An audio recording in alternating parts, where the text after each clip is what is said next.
Yo, what is going on YouTube? It's your boy Troy Curtis coming at you with another video today. And actually I got two things up my sleeve. It's a movie review and a reaction to the Las Vegas race that was a couple days ago. Alright, so first, the movie review. Today's movie review is on Dr. Seuss's The Grinch, which I watched a while ago. I was hoping to post it sometime last week, but my computer decided to die, so I couldn't really, yeah, I couldn't do it last week like I wanted to. But basically, I thought I was really impressed with the movie. I thought I liked all the backstory in it, and Illumination Entertainment definitely did a great job making this movie. There was a lot of good laughs. Yeah, it was definitely a really good movie. I, however, did not really like how they did the Grinch song. I thought they kind of ruined what the Grinch song is like.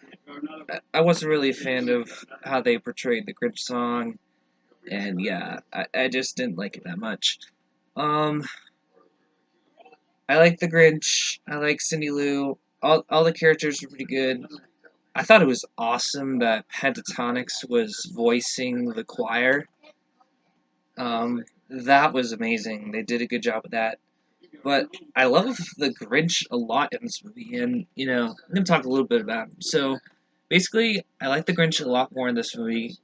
He was definitely pretty good in live action too, but he was like really good in this movie.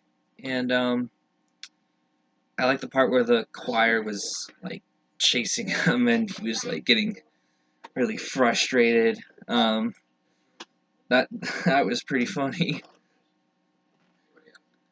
And I liked the reindeer that he got. I thought the reindeer was pretty good. I like, yeah, I like that a lot.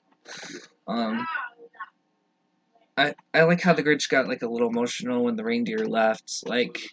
And I like the backstory of why, like in the live action, they told the backstory in that too. But in this one, I like the backstory. Like, I think the backstory like really explains like why he does not like Christmas, because it really sums up why the Grinch does not like Christmas. He's so lonely up in that mountain. I mean, I know he has his dog Max, but like he feels so lonely that like that's why he doesn't like Christmas. And I like how the movie like finally um like portrayed why he did. I mean, the live action did like explain why in a little bit, but like I like how they like really explained why the Grinch doesn't really like Christmas that much.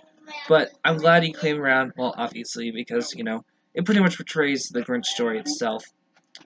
Um, I liked how he stole Christmas. I thought this was the most clever plot the Grinch movie could come up with.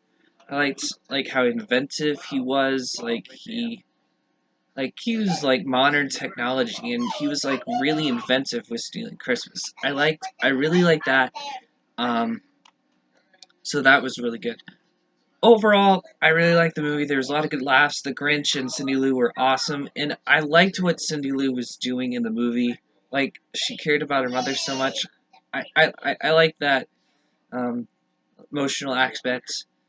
Um, Overall, I would have to give this movie an 8 out of 10. I really enjoyed the movie. There was a lot of good stuff to the movie, and Illumination did a really great job. And, they actually do a pretty good job with their movies. Like, Secret Life of Pets has done well, the Despicable Me franchise has done well. And actually, the Secret Life of Pets 2 is coming out this year. I don't know if I'll see it, like, right away, because there's specific movies I want to see in theaters, but, of course, I need a job, so... But a movie review that will be coming up is How to Train Your Dragon 3. I'm going to buy tickets and go see it maybe during spring break. Um, yeah, get money and go see it during spring break. And I'll get that movie. Lego Movie 2, I'm just going to wait. I know that's out. But Captain Marvel, I want to go see with my friend Christian and do a movie review. So those are movies that'll be coming up soon. Captain Marvel and How to Train Your Dragon 3. So be on the lookout for those. Alright, so now to the Las Vegas race. Um, the aero package definitely improved the Las Vegas race and the overall performance on the intermediate track because the leaders could not really break away, and that made the racing more exciting. Like,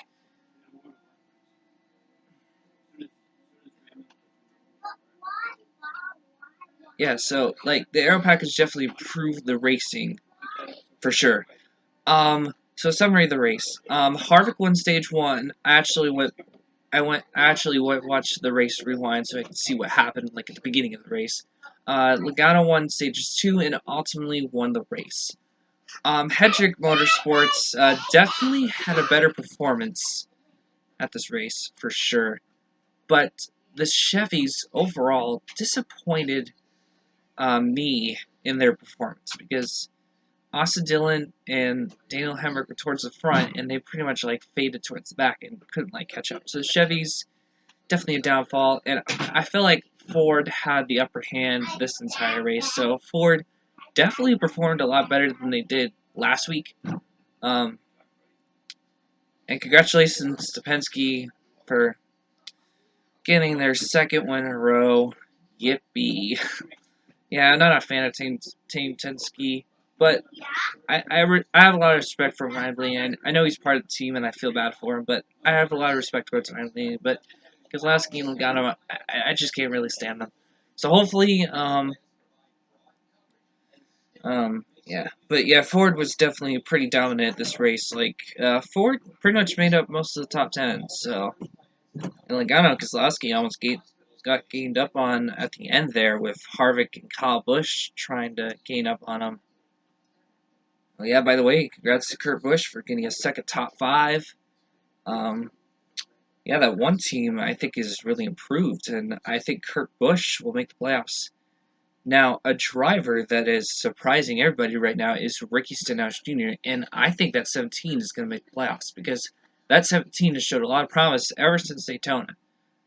So I think that 17 car is going to surprise a lot of people if it makes the playoffs. I think it will.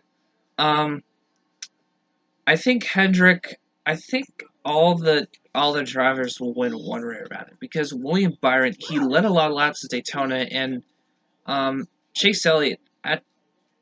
I'm sure he's going to win races one way or other. I know he's not. I mean, I know Hendrick doesn't really perform that well at intermediate tracks, but I'm sure something good will come out of that. So, yeah, overall the Las Vegas race was pretty good. I got to see a vast majority of it, so yeah, there's some definitely some pretty good racing.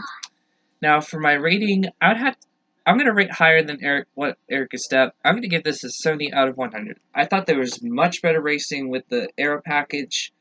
It definitely improved the racing, and I think intermediate tracks are going to be much more exciting to watch, especially with the restarts and the fact that you can catch the leaders. I think it definitely has a bright future. I mean, there's definitely some improvements they can do. I agree with what Eric said about that. So yeah. Um, so I know there was something going on with the real Benoit, Amtrak 99, Donald Blood. I'm just gonna say something briefly. Like Amtrak 99, definitely what he did was not cool, and I'm glad Donald and Benny are cool now. And honestly, the future of DLM, I'll just say one thing. I think Noah should. I think Benny should definitely stay in DLM, and then hopefully, like Noah can like make some changes to how he behaves, so that way DLM can have a bright future. Because I'm with Benny. I did feel uncomfortable with the stuff New Face and Donald Blood was doing at our hangout, and yeah. So yeah, that's all I'm really gonna say. Yeah, I'm not like choosing sides or anything, but yeah, that's all I really have to say about that. Well, don't forget to like, comment, subscribe, and until next time, peace out and keep it real.